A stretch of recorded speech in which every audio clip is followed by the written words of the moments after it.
Na sasa tuelekee kwake Michael Mutinda, ambapo zaidi ya watoto 500 kutoka kaunti za Makueni na Kajiado watapewa chakula cha virutubisho kwa kipindi cha miaka 2 ijayo katika harakati za kukabiliana na tatizo la utapiamlo ambalo limekithiri kwenye kaunti zenye ukame. Asilimia 28 ya watoto walio chini ya miaka 5 kaunti ya Makueni wanakumbwa na matatizo ya utapiamlo, huku mtoto mmoja kati ya 4 walio chini ya miaka 5 kaunti ya Kajiado wakikabiliwa na tatizo hilo. Hali hii ikiwatia kiwewe washikadau.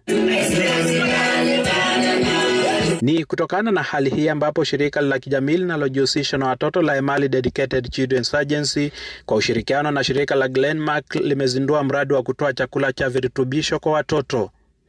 Watoto 500 na kina mama 250 wanaonyonyesha katika kaunti ya Makueni na Kajiado watanufaika na mradi huu utakaochukua miaka 2. Through this program we'll be offering immediate relief in terms of distributing food to ECD centers and also supporting health outreaches and growth monitoring in those ECD centers.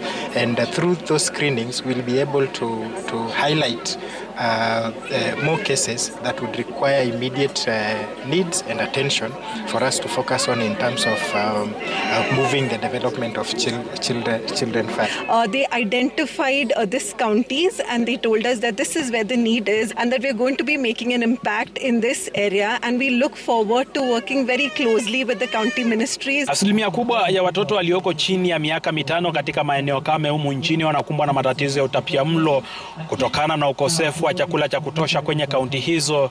Miradi kama hii ikitajwa kuwa ya maana kwani itachangia pakubwa kuhakikisha watoto hawa wanakuwa katika hali sawa. This area depend on rain-fed agriculture, and for the last 4 years we haven't gotten enough harvest.